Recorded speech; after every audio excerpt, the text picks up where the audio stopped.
Hello and welcome to another episode of CantinaMX Football Podcast. We are back, this time on Twitter Spaces Live. You can hop on Twitter, go to the CantinaMX Podcast Twitter account, and actually listen in on the conversation. And if you want to, you can request to be a guest speaker. Tonight we have a lot of drama, a catastrophic match week 14. But before we go any further, we're going to introduce the cast tonight. Coming in from SoCal, we have Joel.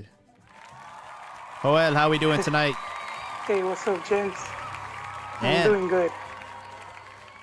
we also have Chiquis, a.k.a. Beto, joining us tonight. How we doing? Well, doing good. Awesome. All right, that's enough. Wow. What a match week 14 that is actually still going on as we speak. A red card was just given to Figueroa, and Pachuca will be playing with 10 men for the last 5 minutes. They're losing 2-1 to Puebla at home, and this would be pretty much a kiss goodbye to Liguilla for them if this result stands. So, how we doing? So there is hope for the Chiva hermanos then. Well, not likely because Pachuca are above Chivas in the table. So maybe not if Pachuca are pretty much out. Chivas, the only thing they have going for them right now is a game at hand. They still have a makeup game against Monterrey. Should they win that, they might have a chance, a fighting chance to get into the 12th spot, but the way things have been going for Guadalajara, it seems very unlikely. So I'm going to get right into it. We had a lot of controversial incidents happen over the weekend. We had a big match between Tigres and América. And in that match, this happened. Richard con la pelota, levantando la vista, va a encontrar adelante a Roger Martínez, marcación de Carlos Salcedo. Roger acaba negociando, Salcedo tiene tarjeta amarilla, el árbitro está marcando la infracción y se va a ir. Vladimir García, Tigre se queda con 10. So Carlos Salcedo had a already yellow, and he went in for a slide tackle, got a second yellow. He left the field storming, upset, and after the game, Beto, what did he say? What did he tweet out? Oh my gosh. I'm so offended. He said, Juego de Barbies. En el fútbol existe contacto. Yeah. I had heard that before though. Except it was muñecas instead of Barbie, so it's not new. You could go into the whole misogynist argument, but the gist of it was, contact sport as opposed to just pretend to have a tea time or whatever, or plain house. But it's an old saying, and it's for the most part meant as, rough. It's rough play, Wait, hold on. You said tea time, right? Like playing tea? Well, because that's what will be with the, you have your dolls and then you have like a tea party. At least that's how I play them, Chiquis. I don't know how you play with your dolls. Well, yeah. Like I play with stuffed animals, maybe. Stuffed animals are nice and fluffy and soft, and you don't really get hurt. You don't get hurt when you're playing with stuffed animals.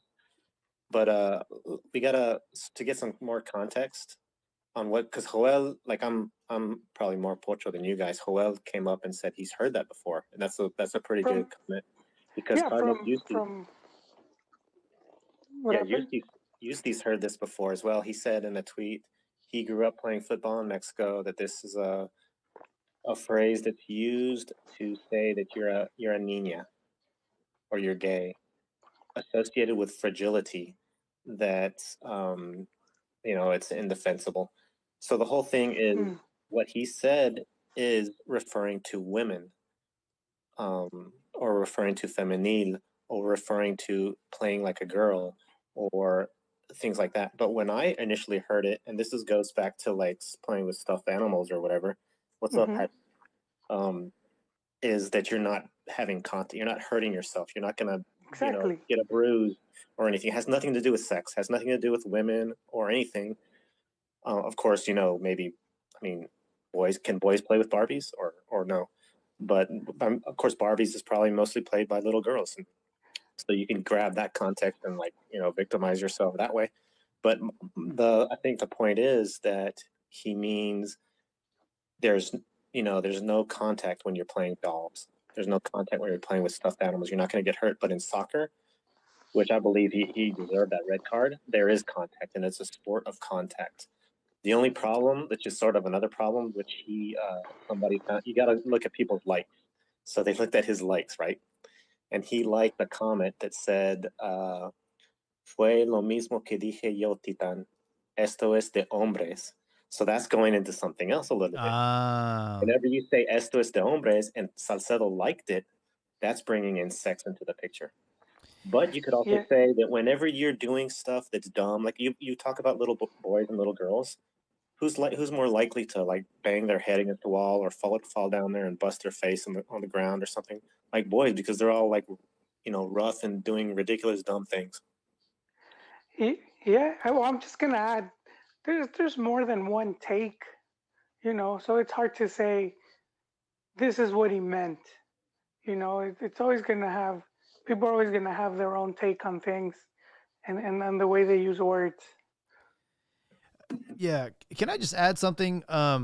For me, I looked at the game highlights. I unfortunately I didn't catch the whole match. Maybe our listener, Little Hat Trick, might have some insight on the actual game. But those tackles, those were actually well deserved of red cards. Salcedo with the second, you already got a yellow card, man. So you're already walking on eggshells. Maybe that slide tackle could have been let go, but dude, you already been warned. You already got the warning. And then the foul by Carioca, I mean, that was a straight red. There's no debating that. So I understand that this is a physical contact sport, and he's just upset that he got expelled from the game. And I just feel like it totally went like when he tweeted that. I think just people just took it the wrong way, man. It had nothing to do with like, oh, like what are you calling like? Are you calling like Liga Femenil like soft and women are only allowed to play with Barbies and not play soccer? You know what I mean? And then America ended up tweeting something about like, hey man, like we don't see gender on the field. It's just like, yo, this has nothing to do with, I think, his original comment. It's just people interpret it wrong. They play the victim and then they turn it into something else like usual because it's the internet. Has he even said anything in regards? Salcedo, has he? All he did was post another video of a similar incident when he was in Germany playing for Frankfurt, and it was a play where he didn't get in trouble with the foul or anything. The play just went on. So and the Barbie did come from Germany. That's well. Huh? Well, one other thing, like Mark Rosas, he came to the defense of Salcedo. He said it may not have been the right comment to say, but what does this comment have to do with football femenine? Or what does Barbie have to do with football femenine? What's I forgot her name already. What's that one? Janelli Farias. No, the other one. She's taking them. She's picking up the flag to be the Mexican Rapioni. With this whole we're being insulted here. That's Farias. She's like the main one. She's going. Well, I saw another of her tweets where she's like, "Don't give gender, like don't like about toys. Don't make toys about gender or something like that." But that's all of that stuff comes from here, from the U.S. All of those talking points, all of that, and it's that agenda. You mean? It causes problems because it's a Mexican. It's a whole different culture, and that's why it's the whole corner kick thing is such, because we're viewing it from the lens from right here, and It's a mess, man. But it shows how influential the U.S. is. This is what Janelli Faria says. She says it's so easy to utilize femininity to make fun of someone or insult someone between men, and it's got to stop. It's part of the problem. It's part of the problem that we have in our society. Juego de Barbies or juego de mujeres in this context is the same. It's the same comment that we got to get rid of. So yeah, she takes it to the girl and boy, or the girl context, where and we see this like a lot even in the US. Like, have you ever called somebody a Nancy? Like, a negative Nancy. Hey, you call me Nancy and we're fighting, bro. We're fighting. Yeah, but that's like saying that you're like weak or whatever. Now we and this is sort of good because it's sort of cool to see this whole, I think it's a hashtag Juego de Barbies, and they're tweeting all kinds of like legit feminine plays, and how they, oh my gosh, what happened? Yeah. Someone just score? Oh. Why? What happened? Puebla just scored. Okay, anyway. 3-1 Puebla over Pachuca. Oh man, you're ahead of my stream. Wow, there's no goalie. There's You no guys are goalie. crossing streams. Sorry, like Beto had mentioned, it was a corner kick. Pachuca put all their players in because it was the last play of the game, including the goalkeeper.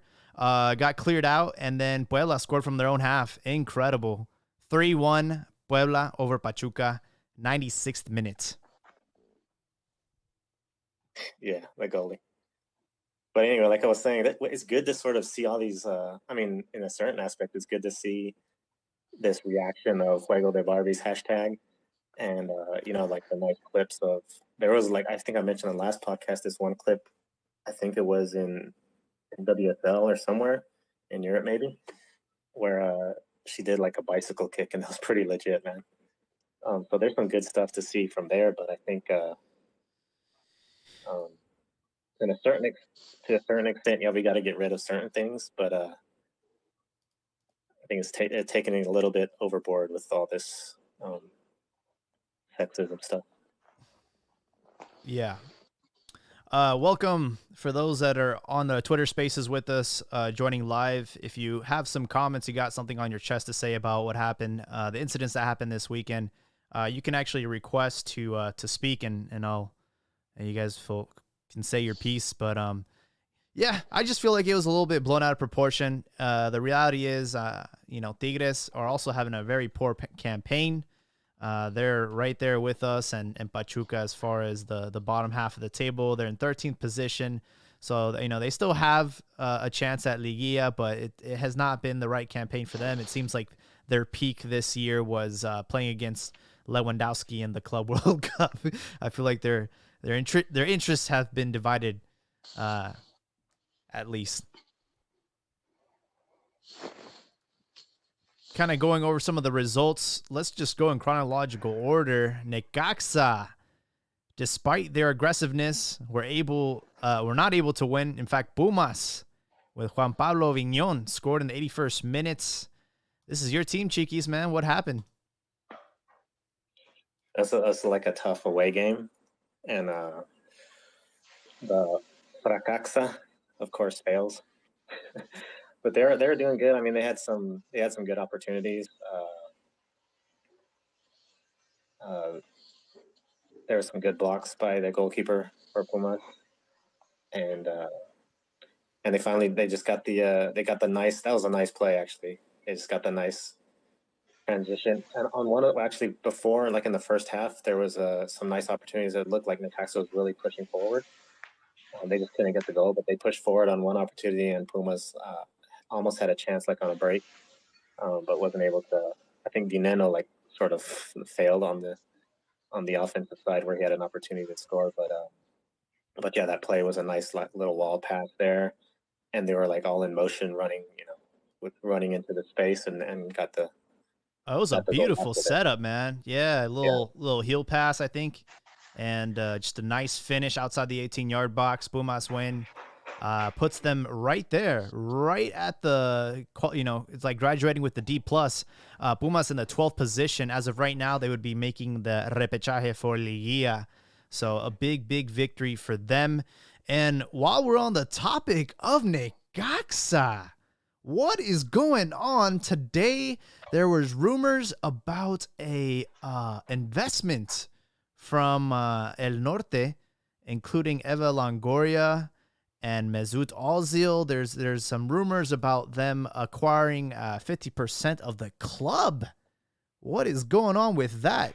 First it's Red Bull, and now it's a bunch of celebrities. Tinajero family, dude. That's my family. What? I know Tinajero family owns Necaxa.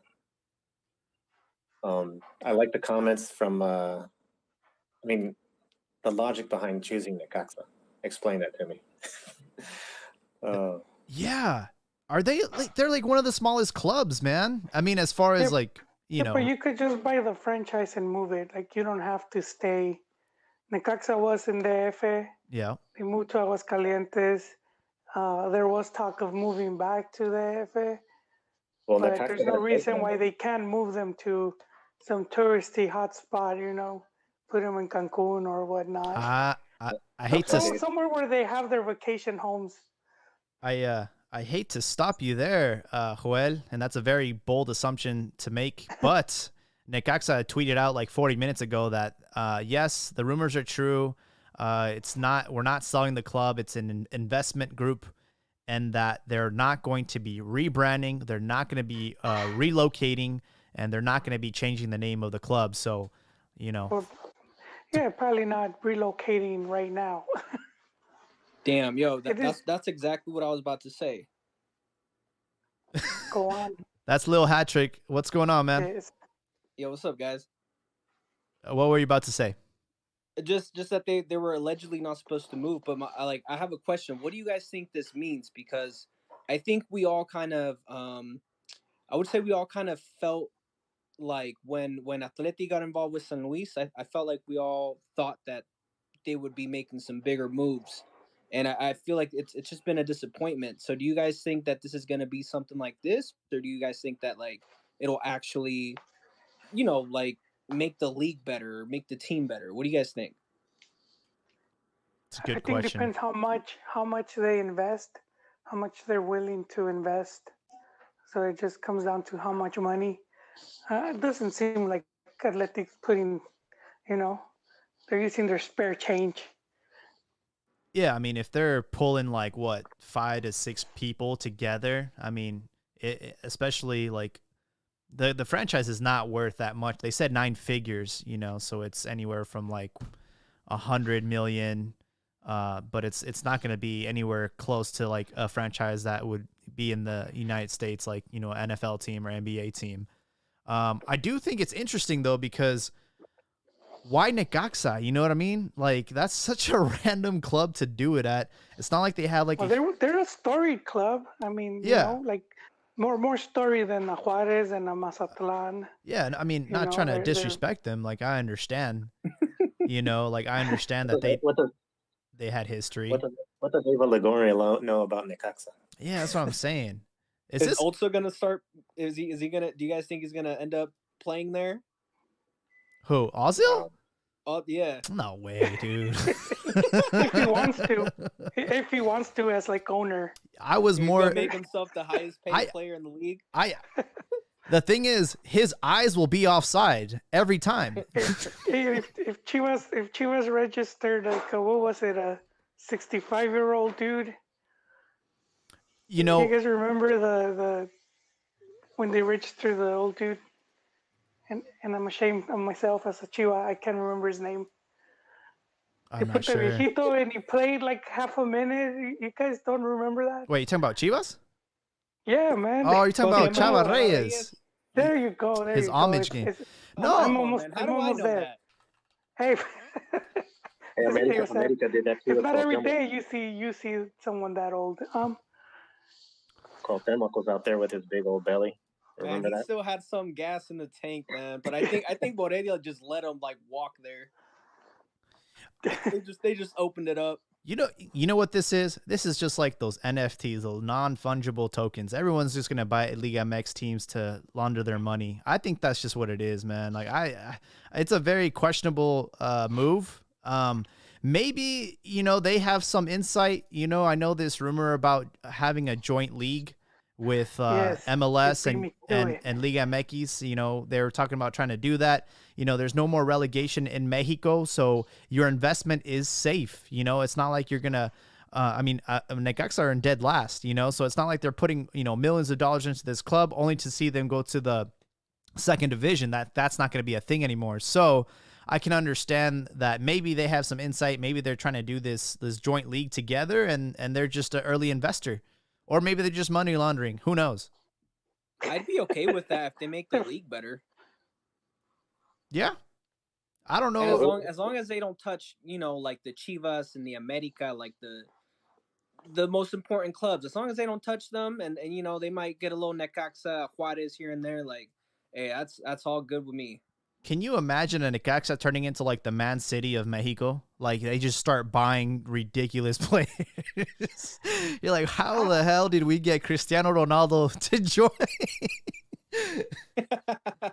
In Aguascalientes. That's how they're gonna hurt America, man. They're gonna, and any other club, they're gonna take away the big star. Like the next Gignac is gonna be going to Necaxa with all the funds that all of a sudden they're gonna have. Nah, but I don't think that group of investors has more money than the FEMSA and the CEMEX. That But- those investors could be like, they could turn Necaxa into the Fire Festival. just scheming all their money. Yeah, Kate Upton, you see now her, swimsuit buddies to promote. I think that Atleti's definitely doing a little money laundering because they sold Ibanez, right? San Luis. They bought Ibanez from San Luis and they just kept him there. They're like, let me move some money over there. Yeah. Yeah, there is that. I mean, I guess if maybe it sounds bad laundering, but there's probably like legal, like loopholes, and then you could do it more legal way, because that's the big reason you saw this, like, Liga MX change.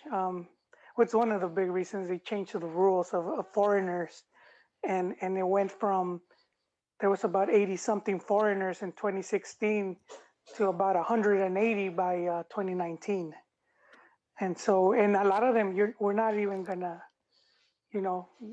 like, who's that dude? We never even saw them play. Like, what was that guy that went to Tigres? Uche, whatever. Uche. I don't think, did he even step on the field? Yeah, he did. I think of like a couple games. He was just injured. Yeah. See, they bought injured. But I mean, there's so many players, like out of the 180, like I guarantee you, there's all these players that the average fans, like, we won't even know they were there. They were at the league. Very Pelaez is definitely into that. He's definitely getting some money under the table to bring in Madueña and shit to every club he goes to. Yeah, he hasn't played a single minute. I don't think he's had any like official minutes. I think he played in the Copa por Mexico and that's it, man. Like that's not even a depth piece. That's just like yo, come on, man. Let me get some of your fucking money. Like, Jesus Christ. Yeah, it's crazy. We'll have to continue following this story with the Necaxa thing. I think it's a pretty interesting thing. They're saying that Mexico and Canada and USA are going to have this joint World Cup in 2026. So they're having cooperation. They're getting their relations better, and I know that they're really, really trying to push for this joint league. But how can you do a joint league when MLS teams don't even fly privately? Think about that travel schedule. It's such a nightmare. Like, even just within the States. Imagine now having to go all the way to Mexico. It's just, I don't see it happening. Man. Maybe logistically. Volaris can hook him up, dude. Hey, but, you mentioned the World Cup. If you're buying into a team in Mex is having like X amount of games you could get one game at your stadium. I wonder if there's something, where they have something to gain through that.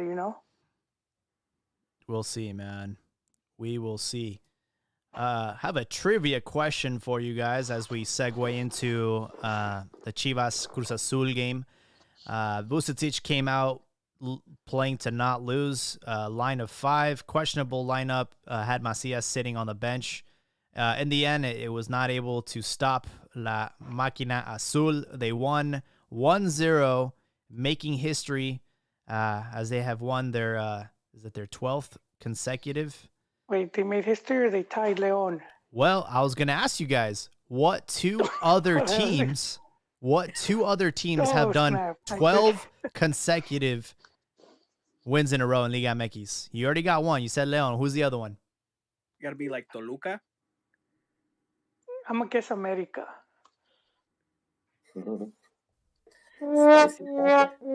Oh, Survey says Necaxa, 1934. damn. Oh, come on, man.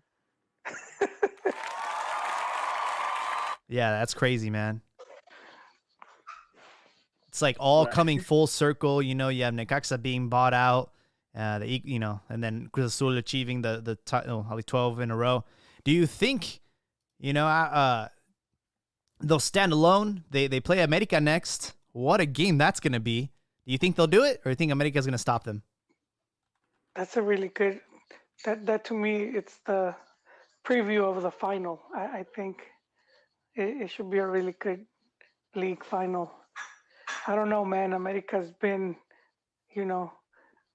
Cruz Azul's Coco, but I could go either way. I think.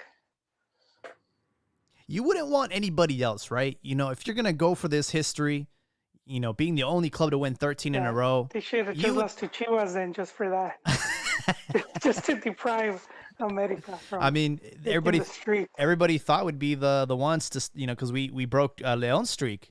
So, they thought that, and we also beat Sao Paulo's streak as well, so everybody thought that Chivas were going to be able to do it, but this is not the same Chivas from. No, I didn't. I'm sorry, dude. Yeah. I didn't think that. Now, when you line up with 5 in the back, man, what a shit show Chivas is going through. And I know we actually vented out on the Chivas del Norte spaces after the game, and the consensus is like Vucetic needs to go, man. Like he's lost the locker room at this point. I don't know what he's doing. But we're talking Cruz Azul, dude. Yes.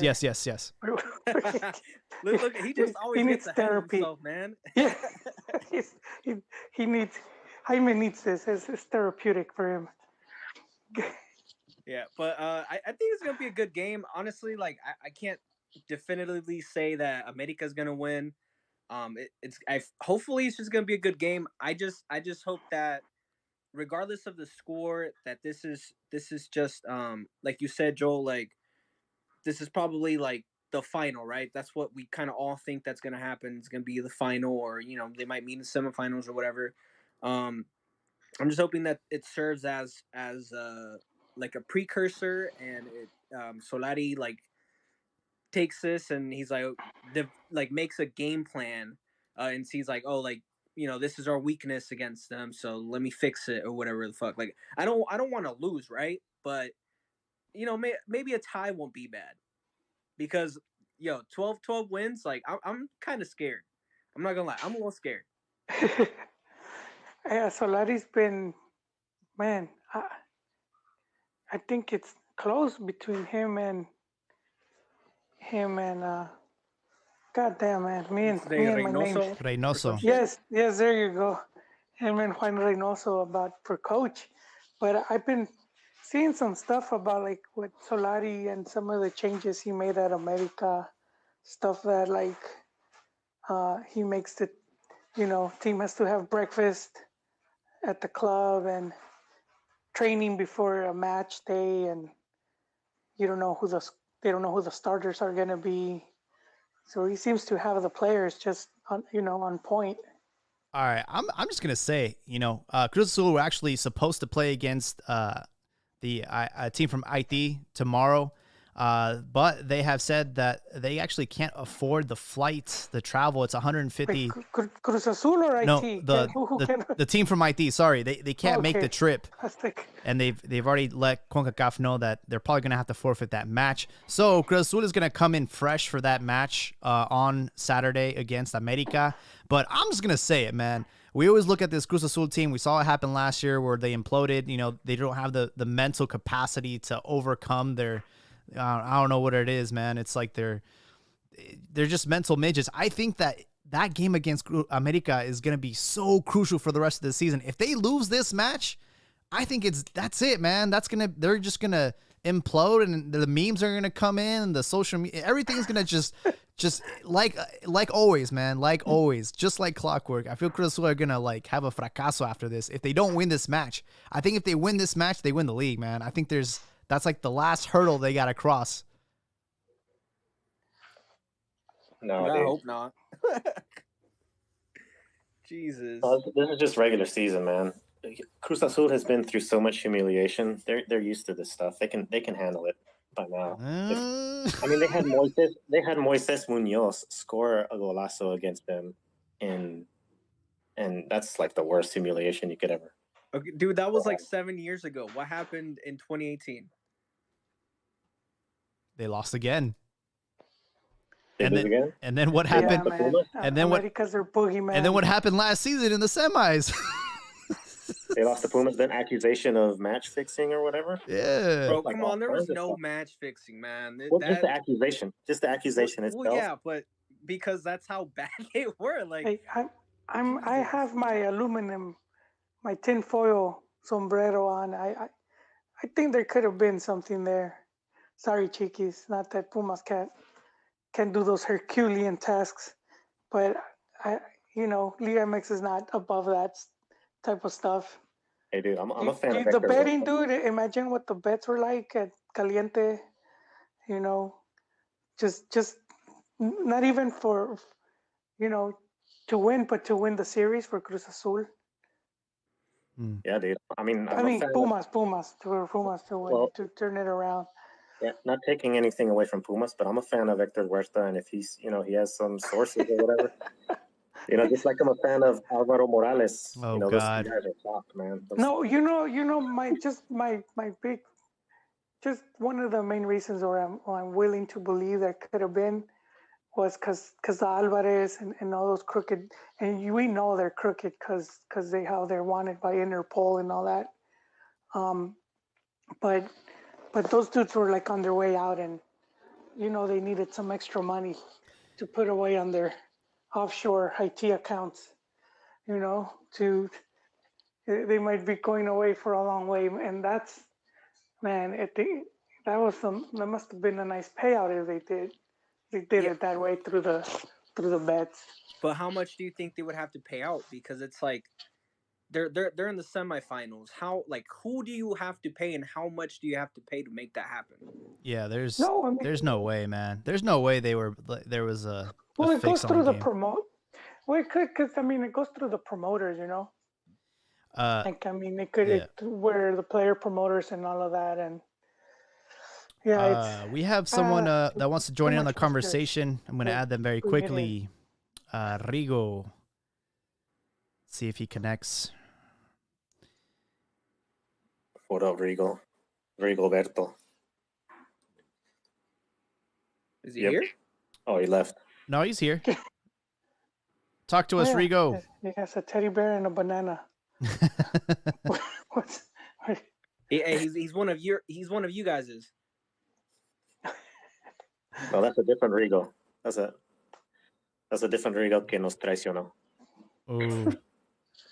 If you want to fix your mic settings, it might be like your privacy settings. Sometimes you have to accept it in order to have your mic turn on, but we'll continue the conversation. Anybody that's listening Walter in can request to saludos to Walter also, because he had some interesting comments, like sort of dissing on Necaxa. Oh yeah, Walter, if you have any I'll invite you to speak if you have a hot take from this Necaxa acquisition. Sorry.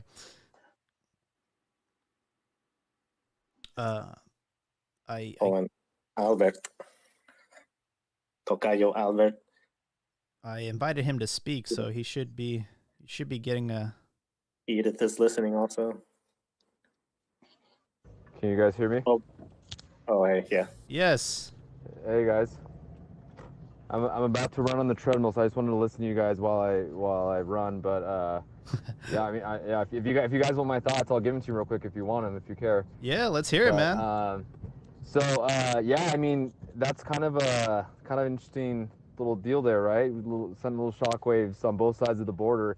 I think just the main thing that I think was interesting is just their selection of Necaxa. You know, obviously it's not necessarily that every team was on the table, right, to sell, but I think, you know, the fact that they're investing leads me to believe that they see something down the road that many of us maybe don't see something going on, maybe in the future with Liga MX and MLS, because if you guys read the article or heard who was involved, one of the people involved is an executive with DC United. He's the CEO or chief strategy officer for DC United, and then he's also on the board for Swansea over across the pond. And so interesting. So the fact he's already in MLS executive circles, right? So he knows what's kind of going on. Kiki, you should have known this. I'm replacing you with this guy because you're not out. reading. You're fired. You're fired, way. Okay, knows more than us, dude. Yeah. I'm just not, as he says it, I'm reading it. So yeah, go ahead.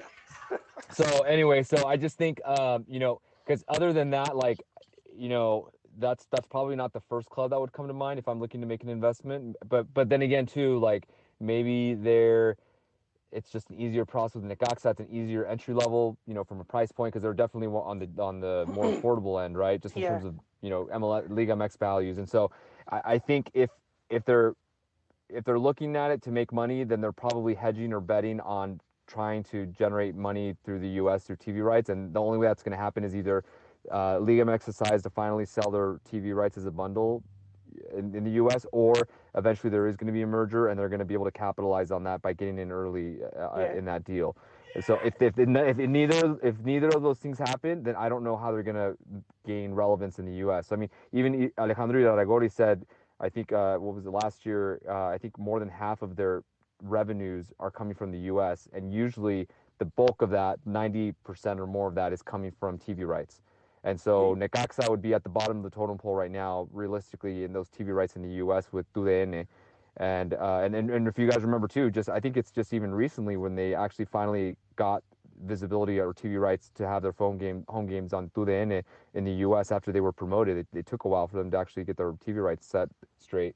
And so that just kind of shows you how unappealing they've been as a club in the U.S. market. So I think it's going to be interesting to see what they have.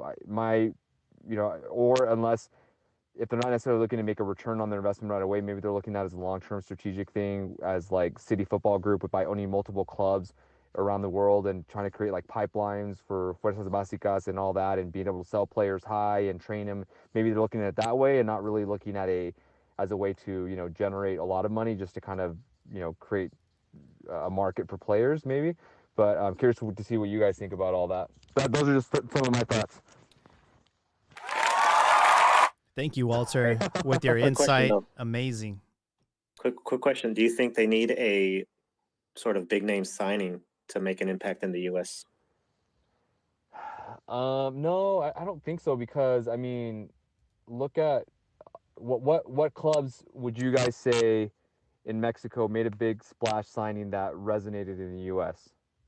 Landon Donovan. Right, and that was kind of a okay, yeah. Oh, I mean, that's a good point though. It kind of did, right? But other than that, who else? That actually, there was someone that actually like stayed in the league and produced for the club. DeMarcus Beasley, Puebla? I don't know. I don't know. To me, I don't think he really moved the needle. I don't think anyone cared at that point because he was so I don't think there's anyone his age, right? No. All they gotta do is sign Chicharito, and the Pochos will go crazy. That's it. Well, here's the thing though, is because Necaxa, I mean, they have a long history as a club, right? But they've been moved around so much. They're kind of like the Raiders almost, but they don't have the history of the Oakland Raiders, where they were in Oakland, then LA, then back to Oakland and Vegas, and they still have a large following no matter where they go. Necaxa doesn't have that benefit of the doubt.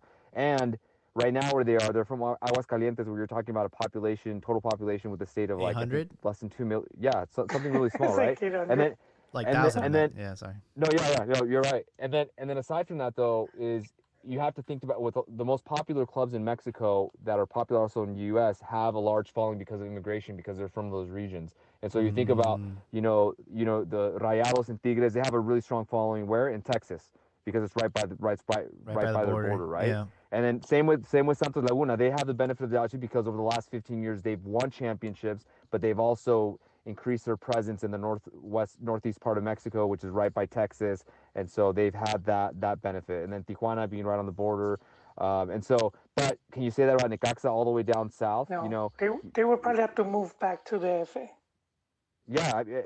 And I mean, and there's a reason why they moved from the FA, right? Because it wasn't working. They're playing at Estadio Azteca. So you kind of have to think, okay, well, realistically, how many people have ties to Necaxa that are in the U.S. that are immigrants that has some type of tie where they would do it. So if they don't, then they have to almost kind of follow the Santos Laguna model, where it's going to take a lot of work, investment, and probably some luck, and to win championships. They need to kind of, it's easier said than done, but over the next 15 years, try to win, a handful of championships at Liga MX level with this new ownership, get a lot of marketing with Eva Longoria and Justin Verlander and Kate Upton, and try to who are part of the investment group, right? So get them involved, get in marketing the team somehow, and if they can have that resonate in the U.S., then you have to capture new fans. You're not going to be able to count on whoever the core fan is in the U.S. because they're so sparse.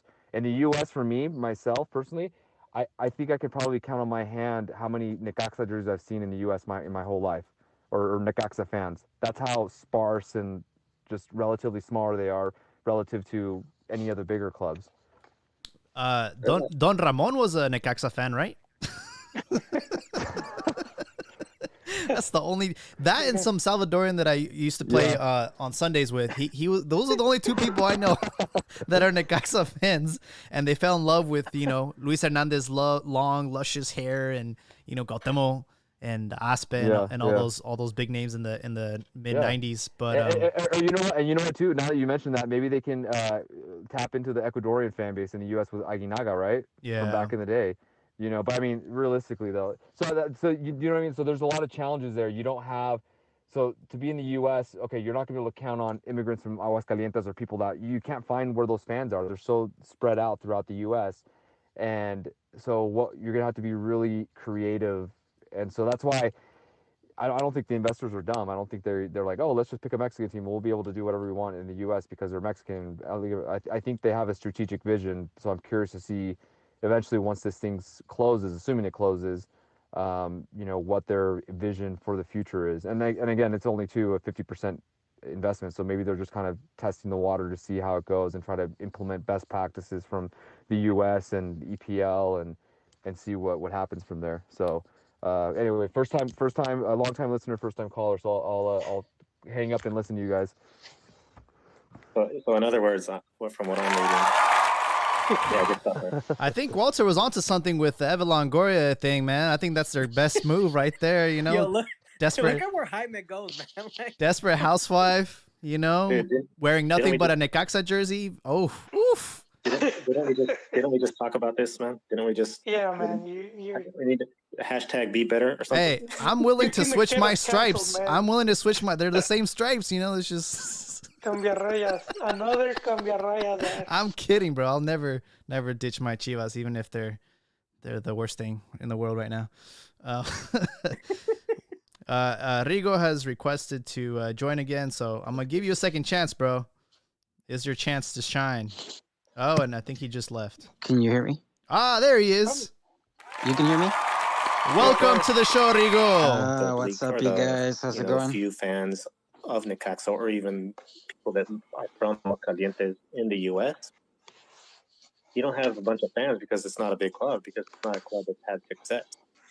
And Tigres, Monterrey, there's bigger clubs. America, Chivas, you're going to see them all throughout the U.S. But Necaxa, the only way that you see the Necaxa fans go out and buy their jerseys and pop up here in Texas or in California or Las Vegas, wherever, is if they start winning titles.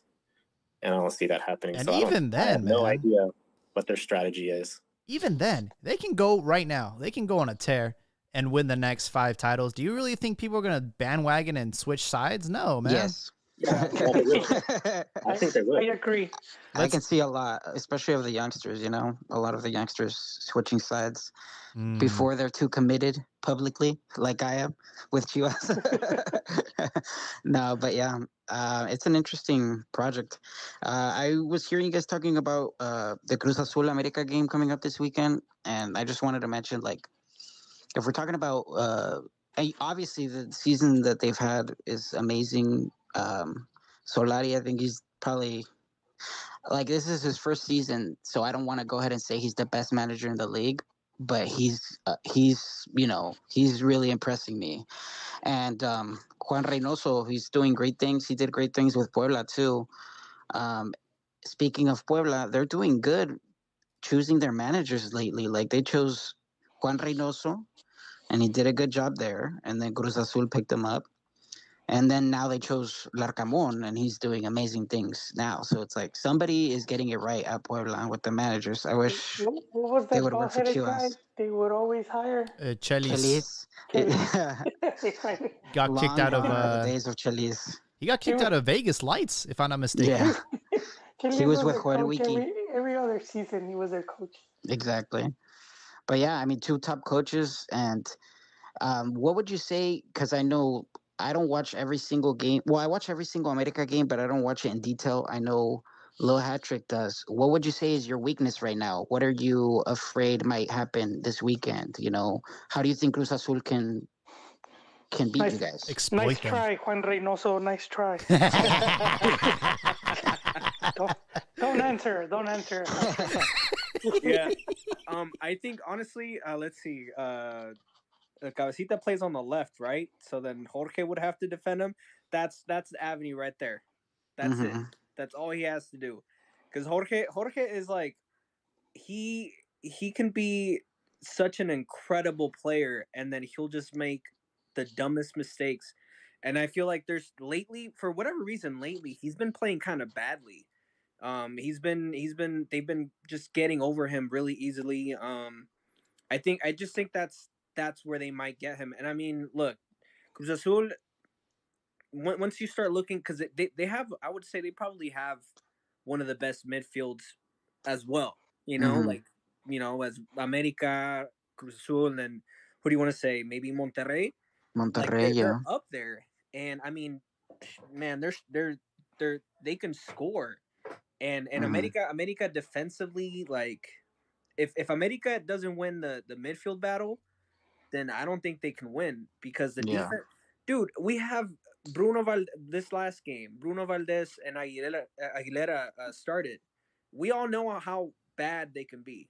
They're one mistake away from us getting scored on because they're just like fringe players. When they're good, they're good. But like I don't know what it is about America and the defenders they pick. They don't really have like I don't remember who the last solid like center back we had. Maybe like Pablo Aguilar. Like, I don't really think Pablo ever really made mistakes, but like these guys, like if when they're good, but like they can just make a mistake out of nowhere. You'll just be there. You'll just be sitting there like, what the hell just happened? That's crazy though, because I mean, had it not been for the unfortunate event that happened against Atlas, you guys would have the best offense and defense in the league. So if you guys have made mistakes, I mean, it's not showing up on the scoreboard. It's not showing up on the table. Did you see the goal that Leon scored on America? Dude, I'm too busy watching this shit show called Chivas. Okay. And the mistakes that they've been making. So your defense is like A tier compared to to the rest of the league. When you have the time, go look at that goal, and you're just gonna be like, how do they just let him do that? Like, how do they just let them do that? And that's just what it is. They're good defensively. I would say they're better defensively, but yeah, maybe you could say they're the best defense, but like they're just one mistake away from letting a goal go in there. And I mean, Henry's injured right now. Like, are we really gonna rely on Roger to score? Like, he has 4 goals, but 2 of those came out of one game.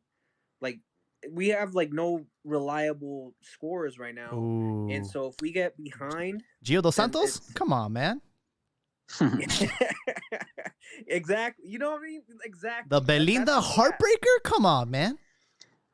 That's who I don't we know have. if you would agree with me, but like I think I see some weaknesses in that defense too. Like the fact Luis Fuentes is starting sometimes, you know what I mean? Like that's a weakness. Aguilera, I don't rate him that much, but I do think that solid midfield, which is like out of this league in my opinion, Pedro Aquino, Richard Sanchez, and now the new player Fidalgo, he's doing great things. That midfield is like on another level. So they're really making that defense look good, in my opinion. I think. I don't know if you would agree. I would say Luis Fuentes might be, I wouldn't say our best defender, but just as Jorge has kind of been a little down in the past few weeks, I feel like Luis Fuentes has really stepped it up. He's just solid. Like he's old, so he's not gonna make like these incredible plays, but I feel like he's pretty astute in his passes. Like his decision making tends to be pretty good, and I have no complaints with him right now, man. Like he's 34, 35 years old, and I mean he's look at where Paul is right now, right? Like Paulo Aguilar, Yeah. at this age, he was like the bench of the bench. You know what I mean? He's a legend, and they just like kicked him out the back door. Yeah, yeah, but I mean, just the fact, like I agree that he can do a job, but in the long term, like if we're talking long term now, wasn't he let go, and then you guys had to re-sign him? That just shows to me that there's probably a weakness in the depth of that position. So, oh, dude, 100%. Yeah. If let's say he gets injured, okay, let's say they're in the playoffs, right, or the Liga, he gets injured. I have no clue who's like. We don't have like a backup. Like I have no idea who's gonna cover him. Who Escobosa? Like Escobosa, I think has played maybe once or twice this season. Like that position is a position that they need to reinforce next season. So for now, we're just kind of praying. You know, like look. Go ahead.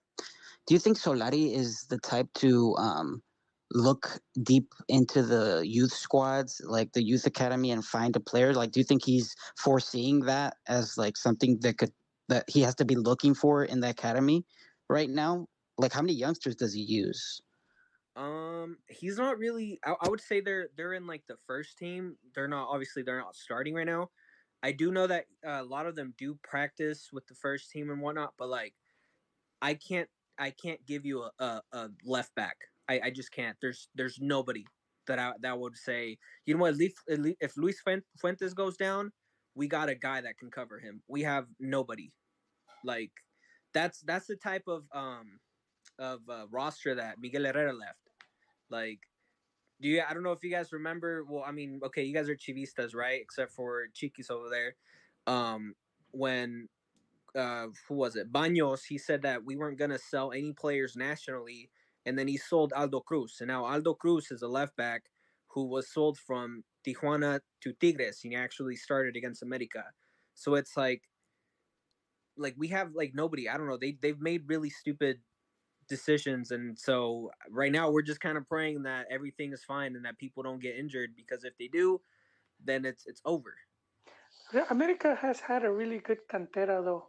I don't think they've gotten as much praise like compared to like Pachuca, but the amount of players that have come out, and I think Solari's been one of those.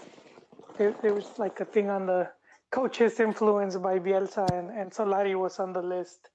So if he learned a thing or two from El Loco, that would be one thing to dig into the canteras and look for that talent. So, but I mean, if he's not using, then it could be, as you say, that just the player he needs is just not there. But like you said, they're out. So like the good ones, they're in Europe, or and then I would say Aldo Cruz, he was showing really good things at Lobos, so they loaned him out to Tijuana because they were like, oh, this guy's a left back, he's doing pretty good. Let him get some more playing time over there, and then in the end, they ended up just selling him. And for me, it opened because I didn't really watch him, but when I did, sometimes I'd be like, oh, he's good. because he was even starting to get called up to like the Mexican national team, not the main one, but like I think the U23 or something. And so when Tigres got him, I was like, oh, he must be pretty good, because for Tigres to buy a player, in my eyes, it's like, they're just not gonna buy anybody. But I mean, like a year ago, Piojo was literally. I remember he started Cordova as a left back. If that gives you any indication of our squad, Cordova. Yeah. It's turned into an America podcast, but I do got to move the conversation a little bit. And we kind of will go. We're talking about coaches. Unfortunately for Tijuana, they had a 2-0 victory lead over Mazatlan. Mazatlan clawed back into the game, got a penalty kick, actually 2 of them, tied the game, and then in the 91st minute, Michael Rangel scored, got the game winner.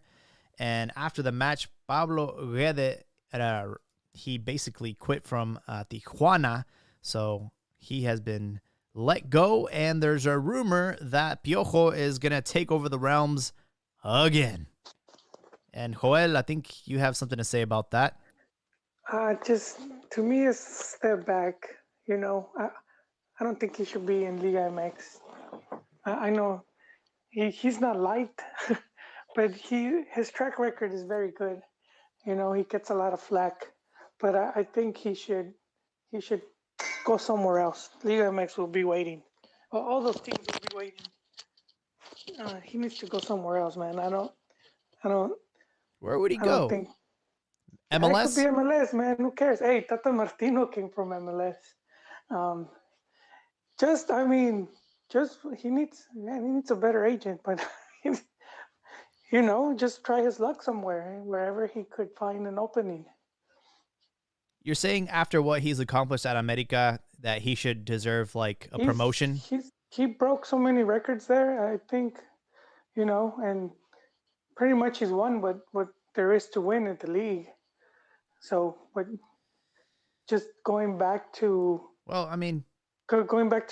Tijuana, no offense to them, but it just seems like, you're just gonna get stuck there and be, and be just one of those coaches that you end up coaching pretty much every team in the league. Yeah. They do have a good squad, though. So that's something interesting for him. I think Cholos have a good squad. Yeah. No, I mean, they've had good squads, but I'm saying if you're a coach, because I think I like Piojo. I think he has what it takes to triumph in that. But I would like to see him outside, because we don't really see that many Mexican coaches outside of the league. Very few would venture to go out. I think his biggest opportunity to, if we're talking about like coaching abroad, was back in 2014 when, he took over the helm at Mexico, took him to the World Cup, and everybody loved his celebrations. Like his celebrations were just like viral, during the World Cup. And I think it brought a lot of appeal to people that didn't even know who he was. That was his big chance to go to like a team in Europe or whatever. Now, I don't know, man. I feel like realistically, he can probably coach in the MLS, maybe. But I don't think there's much interest outside the league. I think MLS would be good because, I mean, you just said it. He's got that famous GIF, right? Everyone knows, probably even like non-soccer fans see that GIF and probably have even used it without even knowing like who he is. So if he goes to a club in MLS, he could bring their profile up, especially amongst like if an MLS team cares about pandering to Hispanics and stuff or Mexicans, he could like, do a good thing to promote even more so than Almeida at San Jose. San Jose just like, trying to scoop up all the Chivas fans who sloppy seconds. Who bowed to the feet of Almeida. They could do this. I mean, Piojo could do the same. He could get all the, the fans that love Piojo and all his crazy antics and his celebrations and, even his drama or like slapping Martinoli upside the head and, stuff like that. Yeah, I agree. The good, the bad, and the ugly. And, just make it a spectacle for to bring in the viewers and stuff. Like an Austin FC. Well, they already have a coach, but That would be I think he would have been great because you got to think about, Piojo, his biggest appeal, like to, people here in the United States, probably be in LA. I think LA Galaxy would be a really good club for him to coach, because the city of LA is just huge. And there'd be that rivalry against LA Galaxy. And then, the Clásico with San Jose and LA would be great, even more amplified, to have those two coaches at it with Matias and Piojo. So I think that was a missed opportunity on LA Galaxy's part for not trying to get him. But realistically, I mean, the offers are going to come from Mexico because, we do a really good job in Mexico of recycling coaches. And I'm sure that it's probably a pretty lucrative offer to coach Tijuana. I don't know if he's going to get that kind of money anywhere else, man. And then inside of Mexico. he needed to do better. I think he was doing like stuff on his YouTube channel, but I don't know how frequent he was. He could follow the footsteps of Chicharito and become a YouTuber or Twitch streamer. Yeah, we'll see. History was made yesterday. Monterrey finally got a victory in El Diezmo Diez against Toluca. It was 2006 since their last victory there. 16 visits.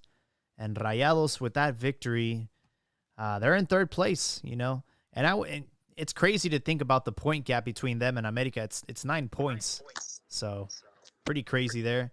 And, Chivas will have a makeup game against Rayados pretty soon. I'm not looking forward to that. And we just talked about the Puebla match that just happened, winning 3-1 to end Jornada 14 in Liga MX. We did have some other things to talk about. There was a comment by Gerardo Arteaga. He's playing over there in Genk of Belgium. And he was giving a lot of criticism to Mexican players that they lack professionalism.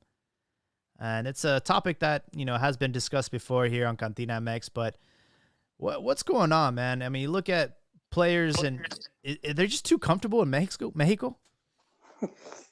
Do you guys think that this is something along the lines of what Macias was saying before he went to León?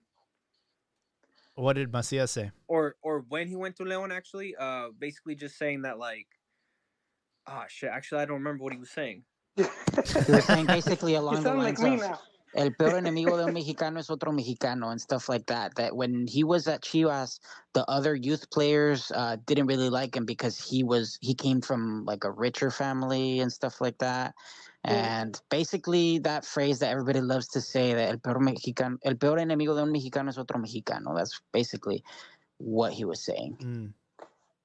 And that Chivas is toxic, basically. And he came and now he's living it. So there you go.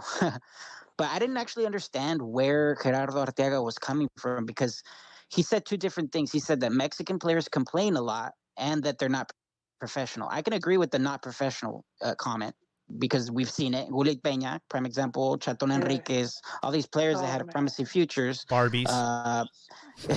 Opening wounds. Yeah, we see that, right? But I don't understand the complaining about everything. I don't understand what he meant by that.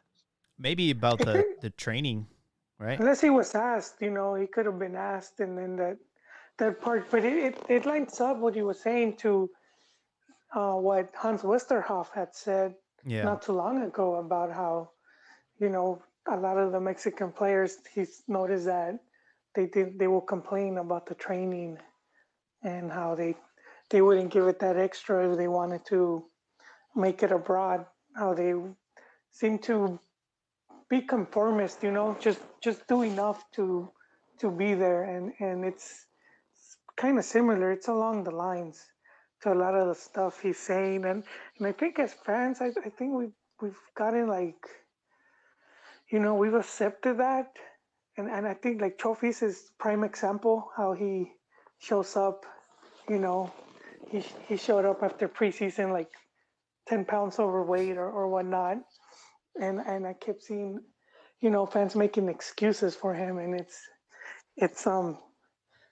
if you want some of these teams players to be better, you have to demand more of them. I was just seeing how Chucky's getting some criticism, and he's returning from injury, and they're like already putting pressure on him to be in better form. And I think in Mexico, it's like when you become a professional soccer player, the biggest sport in Mexico, you like made it. You're there, and you have all these luxuries, and you know you can, we can admit that in Mexico, or Mexicans like to party, like to have fun, or like to make jokes and laugh and all this stuff. And what he's saying that in Europe, that Mexicans are complaining about, like that they're tired, or the schedule for working, or that they have to rest, like they can't stay up all late, or the type of food, and maybe the diet, and the work schedules. What else is he saying? Like just the discipline, dedication, and professionalism. When you go to Europe, you're not. It's pretty much like you're starting from scratch. You can't think like, oh yeah, I'm gonna do whatever I want on my off time, eat whatever I want, and all this stuff. It's like you're a professional athlete, even though you're not training, you're not playing the game.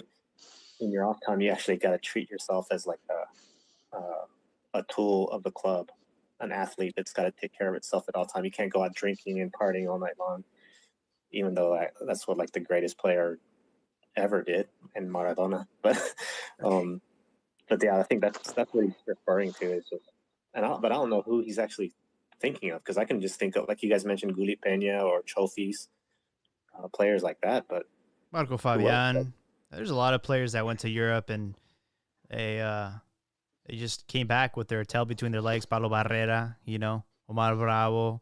There's a lot of players that flopped out there once they got there, man. It's just like I don't know if they just weren't mentally strong enough to handle it.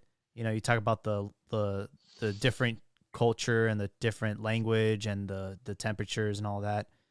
Like I know Carlos Salcido had a really hard time when he first got to Holland. Same with Massa. So it's not easy, man. It's not an easy transition. Yeah, but how are you going to complain? Like, how are you going to be like, I'm better than this, or I should have this treatment? Like, if you're in Mexico, yeah, you're like the top dog, right? You can do whatever you want. But when you're going to Europe, you're like the bottom dog. So you got to fight for and scrap for every single minute of play. Yeah. And you just got to do it. You're like, got to do everything you can. It's like you're starting from scratch trying to make the team. So I don't see how people can do that. And like, yeah, I just think it's just a mentality, and some players can adapt and some can, and it's not always lack of professionalism. Sometimes it's just you could just have bad luck, or you went into a club, like what happened to Gio at Tottenham, where the coach that took him there was gone. Like, what was it, 2 months later or whatever? Yeah. And stuff like that happens, where you go to a club and then things change overnight, and all of a sudden you're in the outs. He needs to name names then. Huh? Arteaga needs to name names. Yeah. No, I think he was just generalizing, Yeah. It was probably an interview or something, and he just aired out some dirty laundry. Okay, but this is how I bring it back to Macias, because I kind of remember him before he went to Leon. Like, I kind of remember him having like his own nutritionist and like his own like trainer and whatnot, and like a lot of like the main. I would say like the main guys, like maybe Pizarro, let's say a Pulido or Pulido. something. Yeah. Yep. Like they probably looked at him like, dude, you're like 19, like you need to relax. Like, let's go fucking party and shit. And he was probably like, nah, I'm gonna go train. And that's probably a reason why he's benched right now. Maybe he's just fucking like sick and tired of losing, because he's like, yo, I'm sitting here, I'm working my ass off, and then the coach doesn't know what the hell he's talking about. So he's probably mad over there. You know what I mean? Like, well, they were the rumor is that he was starting some. He was starting stuff. But I think there was a quote though from Lucetich recently, but he said something specifically about Macías. He said Macías no está concentrado en lo que nosotros pretendemos. Like so. Yeah, but he's not going to air the dirty laundry, though. He's not going to say, he's not going to say the real reason. I think just going back to when Macias was at Chivas and then he left, he ended up having and it's one thing that has affected Chivas for a long time. That whole party, it's like the party school, you know. It's like all the Chico players. State, man. Yeah, because you had like all this stuff, and it goes far back to even when you had, like Alberto Medina and Omar Omar Bravo Bravo, and getting they would DUIs. call him, yeah, Tomar Bravo and Beberto Medina, and the whole, and even with Fabian, when he went to Cruz Azul, the memes like, yo pongo los pomos or something like that. To show him with beers and stuff, and it's stuff that comes from the fans, because from seeing, from just knowing all those stories, and even I don't know if you guys remember Cubo. They brought in Cubo, and he had that wonderful, just really good seasons at what was it, Dallas, Houston. and Dynamite. And Houston. There you USA go. too. Yeah. Yeah, and they bring him in, and he ends up in this whole scandal with, some girl at a party saying Underage. he was trying to Yeah. spike his, and it's like, man, that dude had just gotten there, and they were gonna try to promote him as one of the main players, and kind of had to get rid of him again. He didn't play And- after that. He was like on the Yeah. bench. Yeah, and it goes like, just the number of stories coming out, and just until recently when they finally booted 4 players, and it's more like that. It's pretty bad, the stories when you have those type of allegations of, rape or whatnot. So yeah, I do think there's a big reason they were like, "Hey, you're making us look bad." It's Can like I chill. say something? It's like chill, man. Huh? I might Yeah, get yeah. yelled at, but I think it's your guys' fault. The fans, Chivistas. The fans. You guys, Yeah. you guys put these guys on a pedestal. It's However, true. I will say this. I think that, for example, because obviously, like, the partying happens everywhere. I mean, you look at I see we have a Cruz Azulino in here. You see all the partying that Cabecita was doing, in the past year or so. I think. Do you guys think that players in Chivas are a little at a disadvantage because it's like, since there's only Mexicans there, they only kind of really have to compete with themselves. And I mean, for example, if you have a Macias, like, no, there's really nobody that can really take his place. I mean, we know that this is a capricho from your coach, right? Like, he's just, for whatever reason, he's mad, so he's like, all right, you got to sit down somewhere. But do you guys think that, like, for example, let's take a Cordova at America. Do you guys think that, Americanistas might put him on a pedestal, but he's like, there's all these foreigners around me that if I'm not on my A game, they're just gonna take over, and I'm never gonna see the pitch again. You know what it is? I think it's more cutthroat at Chivas because it's just Mexican players. It's more cutthroat because it's more competitive, whereas when you go to another, like, I think Macias was telling about how, like, the culture at León was just so more laid back and everybody got along with each other. And they were okay with the competition, but I don't know. At Chivas, it's a little bit more cutthroat, man.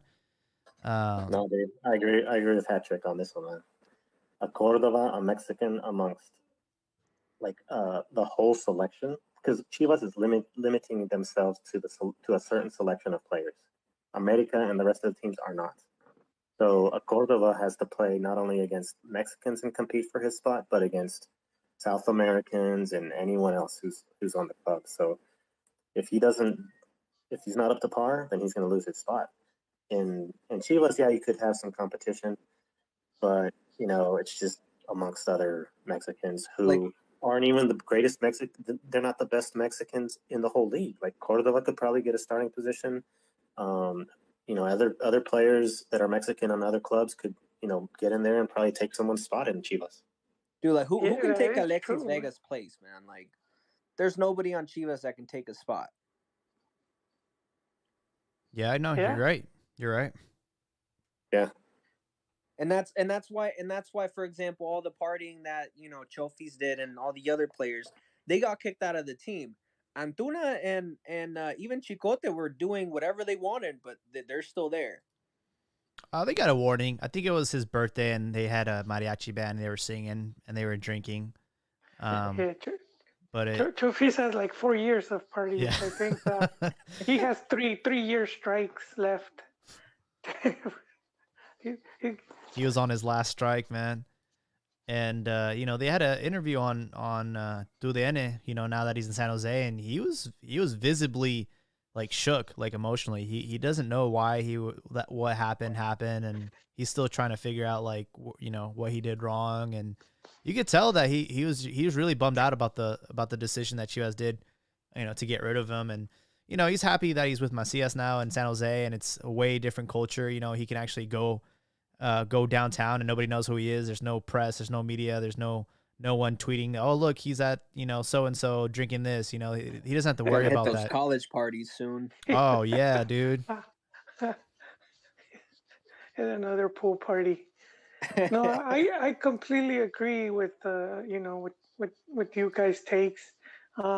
Just want to add about the whole partying thing, and I know other clubs do it, but I think with Chivas, if when you have the club and it's going on 5 seasons without qualifying to the league, you shouldn't be partying, man. That at that point, Yeah. any other country, dude, if they were in Argentina, they would be chased out of anywhere, dude. They wouldn't even be able to get to their car because the fans would be pissed, and we're just very, and I'm not saying it has to be to that extent in Mexico where we, going to show up at their house and graffiti it up and call them names. That's a bit too much, but I do think that it's just too forgiving. We're just too forgiving there. But I do think that's the criticism with the club. It's like you can't just be partying. You just missed out on Liguilla, or this is the 5th tournament of you can't even qualify, can't even finish top 8. And you're out partying. So that does feel like you're not taking things too serious. Yeah, I definitely agree with that.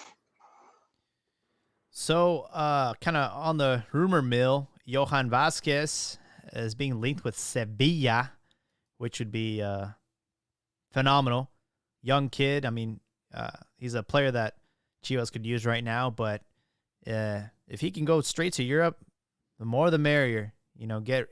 Get these kids out there young, if they are mentally prepared, of course, and if it's a deal where you can tell that they have a long-term plan. It's not going to be like a Davila Chelsea situation again, but this is good news. Good news that clubs like Sevilla are looking at youngsters in Mexico. Kind of scratching my head that a club like Atletico, they have their connection to Atleti Madrid, and they're not. There's nothing going on there.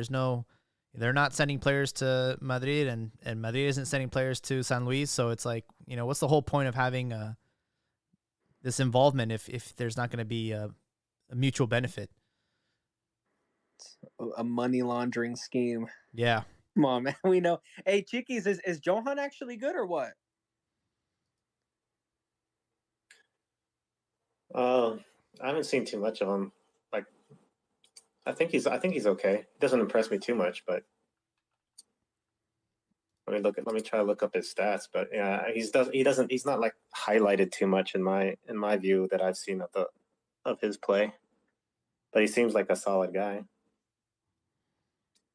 I just think it's interesting that he's getting looks, and I mean maybe it's the Preolímpico, but could have been. I don't know. I would say Mexico wasn't in that tournament. Mexico wasn't really like tested. Under pressure. Yeah. To where I'd be like, to where I'd have an opinion on him.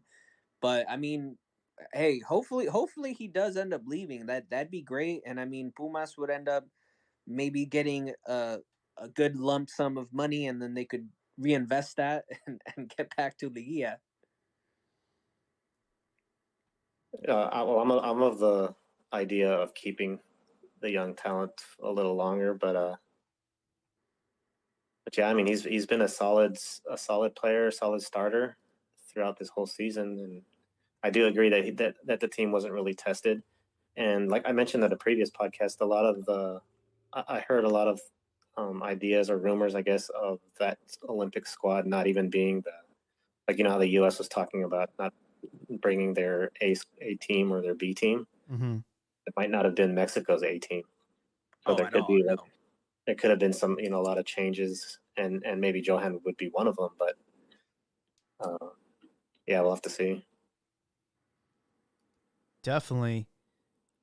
There's another thing that's been going on as we are getting closer to the end of the season. The teams that are on the hot seat right now, Atlas, Atlético San Luis, Juárez, these teams are trying to get out of paying the fines for being the worst teams in the league. So for those that don't know, because there's no descenso, there's no relegation, the bottom 3 teams get fined.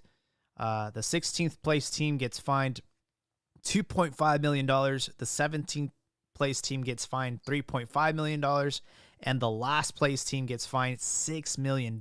So all of a sudden, all these clubs that agreed to this, now they're all trying to get out of paying. What do you guys think about that? Wait a second. Did you just say the lower teams on the table are going to pay the fines? Yeah, that's what they agreed. There's no relegation, right? So what they do is they find the worst teams in the league, and they give that money to the second division to help stabilize the league and award the championship team that won the Liga de Ascenso. Okay, so that's similar to what the previous rules were. I think I can't remember what exactly they were. So if you were on the lower, if you were going to descend, what was it? Where you could pay a fine to not descend. There's like some weird rules where you could get out of it. What would happen is, like, for example, just to give an example, Atlético San Luis, if relegation was still a thing, they'd be relegated this season. And if they wanted to stay in the league, whatever team that got promoted, they would just buy their spot. They would just pay them, and that's basically what would happen a few times. Man, that's like a mordida, man. That's sort of messed up. No, I think one of the teams wasn't able to actually ascend because of their stadium, right? Correct. Oh, yeah. Cafetaleros, if I'm not mistaken. Yeah. Yeah, because they had all the requirements. They needed to meet all the requirements. They had to have which is bullshit. Yeah, it is. Yeah, I think the requirements. Wait! I don't think it's too much because the requirements, because we've seen some stuff where it's like, and the requirements aren't that extreme, but we saw what happened with like Lobos Buap, where they couldn't even get a TV deal. And then they just couldn't afford to maintain the team, so they had to sell it. We saw what happened at Jaguares, Chiapas, same. They were having problems. Veracruz, man, another embarrassing.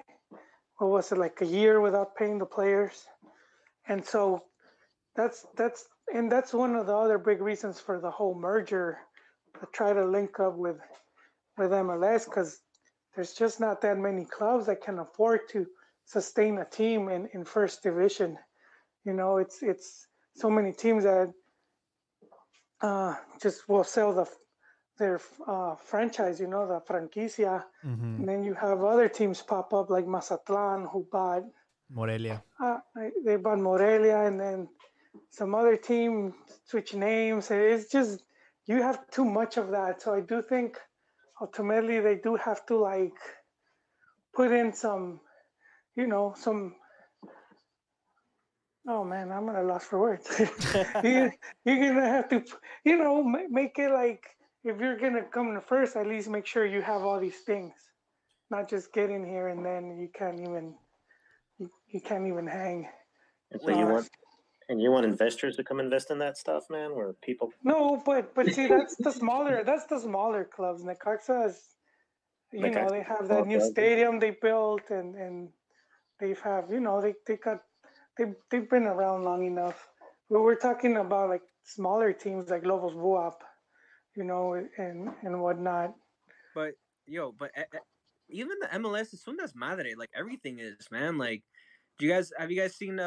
I don't know if you guys have spoken about it. Maybe you did. But the Miami team, they have like 4 designated players and shit, and they're only allowed to have 3. Oh. And they gotta send somebody out. We rarely talk about MLS, but I didn't know that was happening. Yeah, they have 4 players, and when does it? I think it starts next week or something like that, and they have to send 1 player out because that's I mean those are the requirements, those are the rules, and so people are like, how do you mismanage this? And so like, just as like both leagues have their issues, and you might look at them, you might be like, okay, like these are both these different issues, like they might be small, they might be big, they might be unprofessional, but like to say that a league is better than the other and then just merging will magically make all these things disappear is no, it's not like one league is better. It's sort of like there's only so many teams in Liga MX that could get to that next level. The majority of them can just afford to stay afloat. But what I'm saying is that's an argument people make to justify. They say, well, if Liga MX and MLS, if they merge, then the professionalism will it will go up. But because, for example, you have I think his name's Luciano Costa, the Atlas player that just left and went to the MLS. He just said that he left because Atlas wasn't able to pay his salary. Yeah. And so it's like, okay, so that's one thing in Liga MX, right? That's one thing that's probably not going to happen in MLS. But then in MLS, they're so badly mismanaged that they got to get rid of a player like a week before the league starts because they're not allowed to have one of those players. Yeah, but that's more like in the rules. And I know they got some weird rules where it's like, because I remember they were trying to, what was one when Gio was at Galaxy and they were trying to like they could change the rules depending like on salary. So like you will no longer be a DP, and it's I do think those rules are dumb, but I think the difference is like in investors. So there's just more investors in the U.S.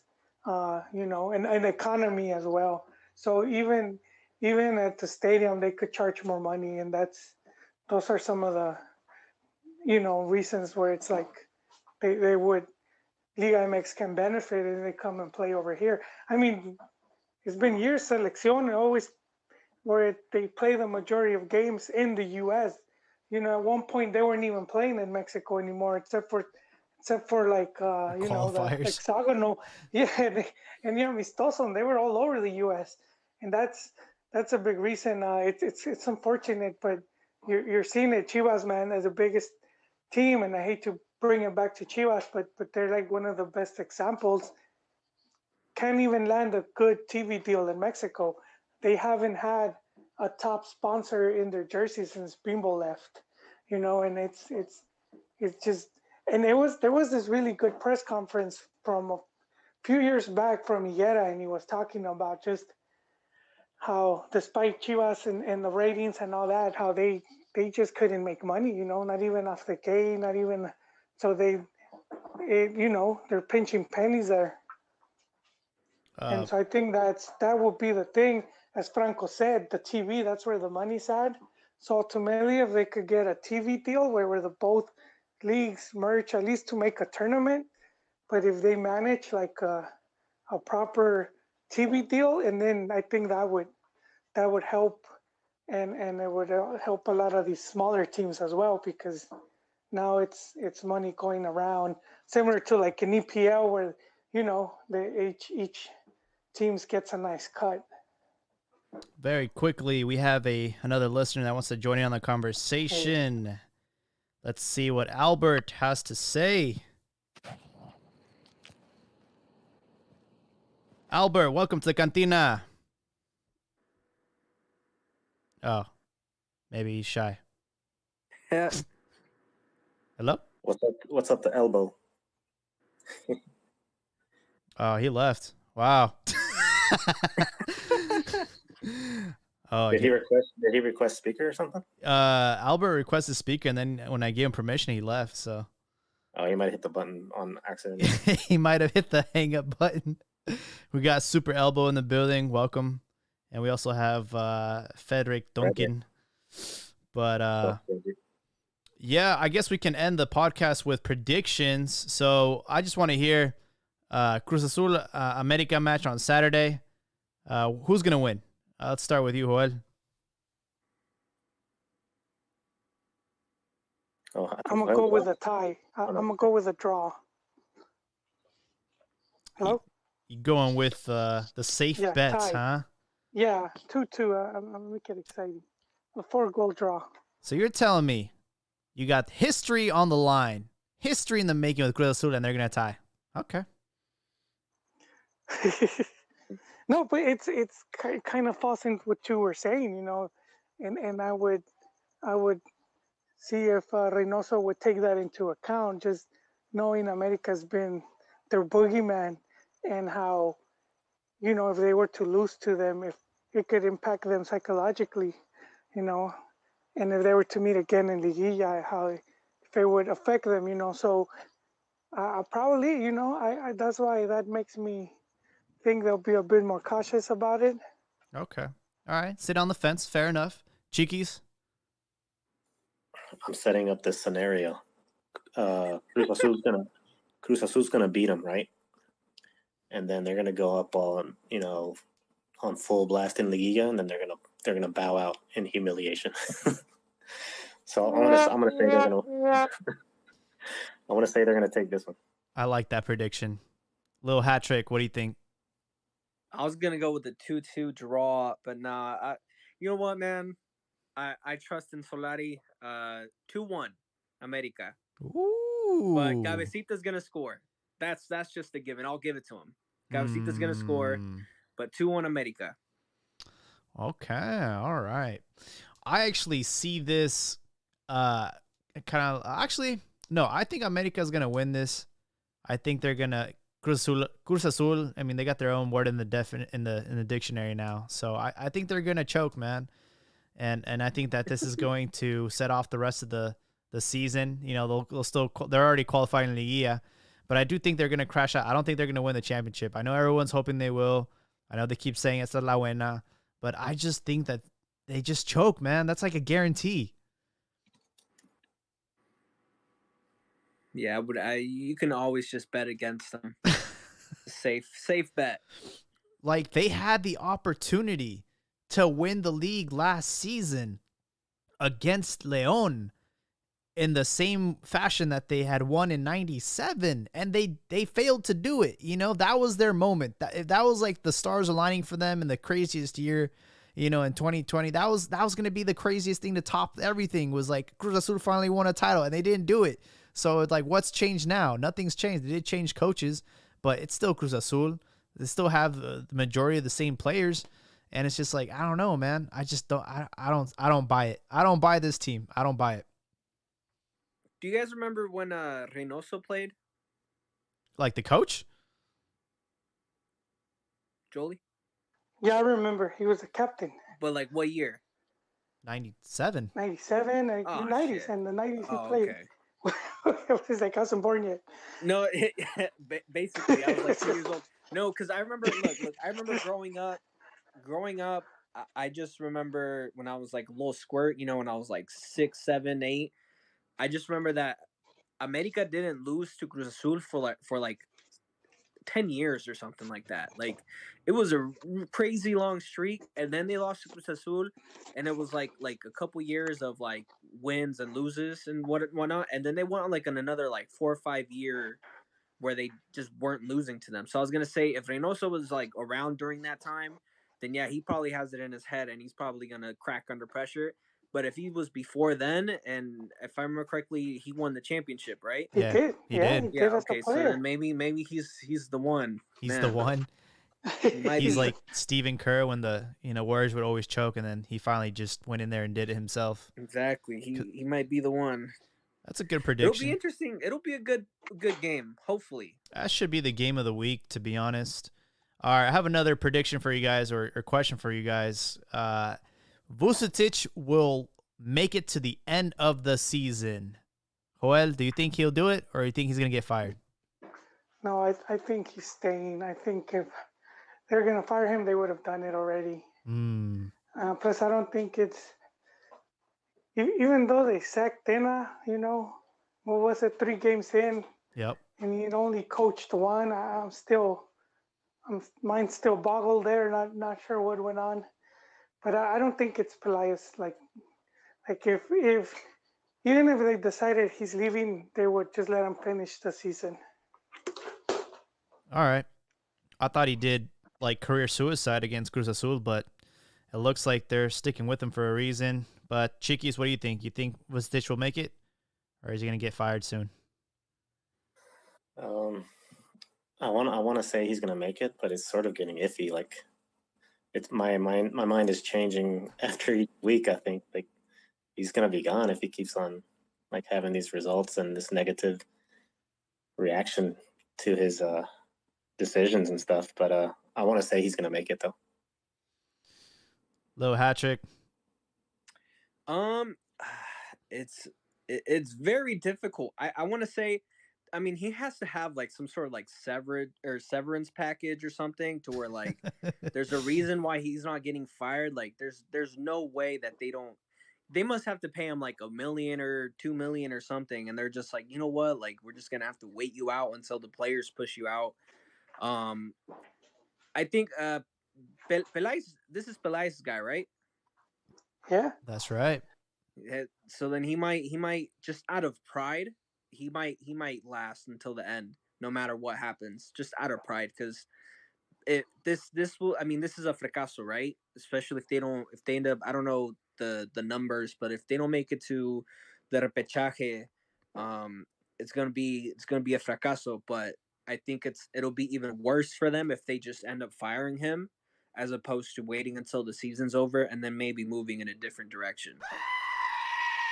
Yeah, it's definitely been a fracaso. And I think you are right. I think it's one of those things where it's like where you're at a job and you're like, man, if I quit, I can't get unemployment. So I'm just gonna see how much shit I can get away with so they can fire me. Exactly. And then I get my unemployment. Oh man, I don't think it goes through that. You guys too harsh on Vuce. I think it's like that. I think like if he gets fired, I think that like they have to cash out on his contract, whereas they're waiting for him to resign, and he's clearly not resigning. You know. Yeah, so, but see, this is like I see it very unfair for him as a coach. You know, he came in under pretty adverse conditions, and he made the semifinal. You know, you have a team that wasn't able to get refuerzos. They didn't bring players he requested. You know, you had like all these problems going on, and the fans just seem hell bent on just blaming the coach. You know, and it's I don't think it's all on him 100%. So go ahead, Chiquis. Yeah, real quick, let me back up Luce a little bit. I got the impression from years back that he was a coach that had clout, and when he was on a national team, he demanded like respect from like organizations that he was hired onto.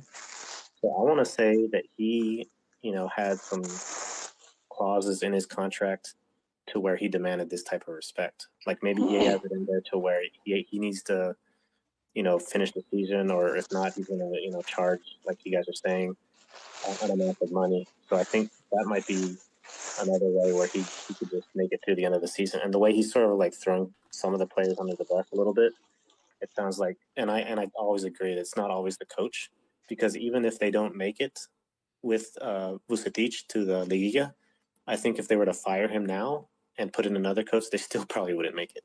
So it's not just the coach. So I'm looking at his stats. He has coached 31 matches for Guadalajara. 11 of those have been victories, 12 draws, 8 defeats, a total of 1.45 points per game. We look at Fernando Tena, the man that was fired. He had 25 matches for Chivas, 9 wins, 8 draws, 8 losses, 1.40 points per game. So they have very similar stats, him and Tena. So, I mean, it's not like Vucetich is doing... I guess he's not doing too bad if you look at the long, if you look at the long thing, like last season and this season put together, he's having a bad season. But at the end of the day, man, like they see the comments, they see the fans, they know that like, we're not happy. And at this point, I mean, they had that press conference with him and Pelas, and they both looked like schoolboys that had gotten scolded. You know what I mean? They knew that they fucked up, and they had said, hey man, like, my resignation letter's on Amaury's like desk. Like, he can put move it into action at any time. Like, I know that this is unacceptable. So I mean, they kind of already have like an exit strategy. They know that this is a disaster. So it's just a matter of maybe waiting until the end of the season to make things happen. But then it's also very awkward because you have players that Pelas brought in and they haven't panned out. And the most awkward part about all this is we still owe Necaxa money for all these players. So it's like, hey, Eva gonna come in for that money, man. Oh yeah. Maybe, but yeah. Yeah, just really quick, shit. Oh, like you can tell that this is. I'm actually very impressed that Peláez is letting him bench Macias. Like you guys said, the fact that Peláez bought these players, and for example, Chicote doesn't even play. Like, it's very interesting that Peláez is letting him do that, because. And I would say it's probably because this is his guy. He chose this coach, so he's like, you know what, you can do whatever you want. Because in the back when he was like at America and even in Cruz Azul, Peláez was a little bit more hands on. Yeah, it is very, very confident in his man. He might still play a role in that, you know, in you know, in agreeing to like bench Macias and whatnot. That's what I'm saying. I do feel like there's some stuff going on. Obviously, they're not gonna say it, but it does feel like there's gotta be something. There's been turmoil there, like too many rumors coming out. But I do feel like the whole player stuff just seems like it's still very divided locker room. It's a lose-lose situation. Like, think about it. The team's playing terrible. You're benching one of your best players. You're not even going to be able to market him to Europe. You can't even offload him if you wanted to, because he's not getting minutes. So his value has dropped. I mean, you think about all the rumors that Macias had last summer, you know, him going to Lazio or Marseille, or there was all these rumors, Dortmund even. And like, you think about his market and his value now, it's like you're benching him. You know, it's like, what are you guys doing? He does have the Olympics, so there's that. Yeah, he didn't even play much there. Jimmy Lozano had Alexis Vega starting for most of it, so maybe there is something going on behind the scenes. Maybe he's pregnant. I don't know. Something's got to be going on behind the scenes, man. I think so, because I remember last season, when Miguel Herrera was still the coach, and people were questioning Cordova. They were like, "Why isn't he performing?" And then Cordova, I think there was like a friendly with like a Central American team or something, and Cordova scored a goal, and then he like overall he played really well, and so it's like you can see it when he got away from the coach, he played well. And when he went back to play with America, he was just non-existent. I mean, you guys saw, you know, the semifinals with Chivas, or the quarterfinals. Like, Cordova was non-existent, and Cordova now, like, that dude, he's playing well again. And I think a lot of the times is how, you know, a coach puts you in a position, but at the same time, if they're not getting along, then that's just what it is. Maybe they're just some of the players aren't getting along with Vucetich, and I mean, can't really blame them at this point, because you see them play on with the national team with these other players, and they're playing well, and then they go to Chivas, they might get benched. You know what I mean? Or they might put them on the left. I've been seeing a lot of people like saying that, like, Antuna, you know, he did so well on the right with Mexico, and then he'll start on the left, and it's like what? That doesn't even make sense. Yeah, it's like, hey man, we just got our ticket to Tokyo. We just won the Preolímpico tournament. Hey, congratulations. All right, get back in on the bench where you belong. It's like, what? Dude, like, yeah, it's weird. It's like, I don't know what's going on. I'm sure it will eventually come up, because Chivas had a deal with Amazon to record All or Nothing. So all this stuff is being videotaped, and we're gonna see what actually happened. Wait, are you saying this is produced? Who's behind this? All or Nothing, Chivas, Amazon signed a deal with us, so they've been recording the entire season and last season. No. Yeah, no. But I'm saying, is this like some love and hip hop or something? You know, Mona Scott behind this. I don't know, man. Putting them into positions. I don't know if they're just doing it to make they up. They might edit it though, Jaime, and they're not gonna show us. But then that's true. a few years later, they'll do like the Snyder cut, and then with the missing footage, and then we'll I think what happened is, you know, they recorded in the middle of this pandemic, so they had to make up for it. They're like, hey man, like we got to have some entertainment. You guys go implode, go do something. Hey man, when it comes out, are you gonna watch? Oh, are you kidding me? Of course. Joe, are you gonna watch? Yeah. I like the behind the scenes. I like all that behind the scenes stuff. I've been watching. I think we seldomly get a glimpse of what happens. Y por eso están como están. See, you guys just eat everything up, man. Oh man, you got to just stop supporting until they make a change. I do that with Mexico. Like I refuse to buy their pink jerseys and stuff until they start playing better and start playing some some teams. Your misogyny is showing. No, it's just like it's cool to experiment with like a third jersey, you know, but not the home kit, bro. You gotta respect. You gotta respect it. I think though, with like we mentioned, the All or Nothing, dude. Like I love watching the behind the scenes. Like I like Manchester United, like one of my favorite European teams.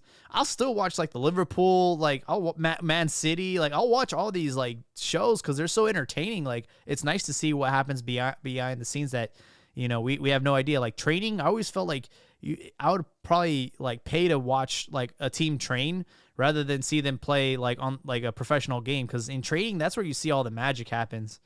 And yeah, you don't get to see it as a fan of the game, so it's nice to have that insight. But yeah, folks, we are pretty much wrapping up episode 280 of CantinaMX podcast. I want to thank everybody that hopped in and had their piece. We're going to try to continue to do this.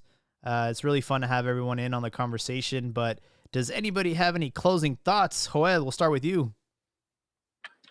Yeah, my closing thought is that, you know, I lost my train of thought. Yeah, no, Jolie, we're on one tonight, man. We are, man. No, I think one of the reasons Chivas not doing good, a lot of those players, they're not that good, man. That, you know, and I saw one of the last games I was watching, and some of the decisions they made, it's just, you could tell they're not at that level to compete, and that's and it's a problem going back to like since the league started going up in you know, more extranjeros, you know, and I said earlier how they went from 80 foreigners to like above 180. I think the number right now it's around 160 something, but that means that's less Mexicans playing, and so then that means that there's just less to choose from. So that team was just gonna suffer, and that was going back to 2016. So it's gonna be very difficult for Chivas to get you know, very competitive sides. And so I think the fans need to be aware of that. Where it's, and I know it's the concern was brought up by Tata Martino, and he's saying how eventually it's gonna affect the national team, and then the league agreed to start lowering the number of foreigners, and so that has impacted Chivas. So I think a lot of fans forget that, you know. So just because they spent 60 million, whatever, that doesn't mean that the squad is that good. That's just because I think the value has gone up on. Yeah, it's been inflated. The Chivas tax that clubs charge just because they don't have any other choice. But Chivas are good enough to have 6 players play for the national team. So I don't know. Yeah, but that's youth. That's still youth, man. We're going to use. You don't exactly have the selección mayor. I'm just saying. You don't got the... I will say though, I wish Ponce was as good of a defender as his singing chops are. I don't know if you guys saw the music video he had, but he's a singer now. Yeah, that was one of the things that I think it was Jolie said that, man, like, you guys aren't winning, bro. Like drop the song when the season ends. Like what are you doing? Like, focus up, bro. Like, go train, dude. Instead of going to the recording studio, go kick the ball, dude. Yeah. Like, Yeah, same as Pulido is recording. He Rap was song. doing rap videos and Yeah. oh my god, yeah. See, like, America's winning and everything, but like, if let's say Cordova started singing, I'd be like, dude, get off social media, man. Yeah. Like, what are you doing? Chiquis, any closing thoughts? Just a final thought. Carlos Justis tweeted out on the, I guess, the merger or combination of MLS and Liga MX games, saying that it's probably going to be something that we are not thinking of. And I can only think of if this Necaxa, purchase, it's going to be like the whole. You can't have like a Champions where only like the big teams are involved. It's got to be every single team, like even the little teams going to play MLS. Like the Bravos and Necaxa and all these teams, but